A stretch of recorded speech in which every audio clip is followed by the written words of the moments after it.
अमेरिकेचे परराष्ट्र मंत्री मार्को रुबियो यांनी घेतली पंतप्रधान मोदींची भेट। अमेरिकेचे अध्यक्ष डोनाल्ड ट्रम्प यांच्या वतीने रुबियोंकडून पंतप्रधान मोदींना अमेरिकेला येण्याचं निमंत्रण।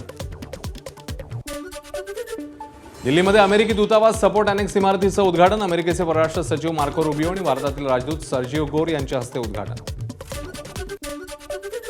पंतप्रधान मोदींच्या 12 वर्षांच्या कार्यकाळानिमित्ताने रवींद्र चव्हाणांच्या पुढाकारातून राष्ट्र निर्माणाची तपपूर्ती या विशेष अंकाची निर्मिती। सोमवारी मुख्यमंत्री फडणवीसांच्या हस्ते होणार अंकाचं प्रकाशन।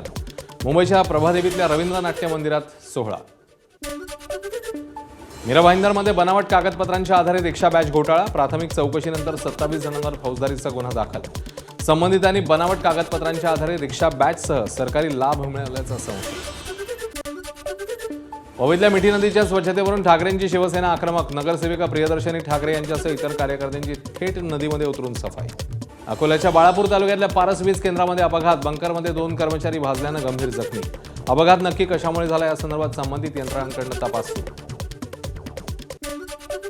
उन्हाळी सुट्टीनिमित्ताने अलिबाग, नागाव, मुरुड समुद्रकिनारी पर्यटकांची गर्दी। वॉटर स्पोर्ट्स, घोडागाडी चालकांना वाढत्या पर्यटकांमुळे अच्छे दिन।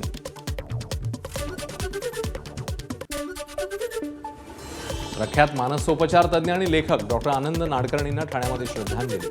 विविध क्षेत्रातल्या मान्यवरांची शोकसभेला उपस्थिती। बंगळुरू आणि गुजरातमध्ये रंगणार आयपीएलच्या पहिल्या क्वालिफायरचा थरार। 26 मे रोजी धरमशाला इथे सामना। विजेत्या संघाला मिळणार फायनलचं तिकीट, तर पराभूत संघाला आणखी एक सामन्याची संधी।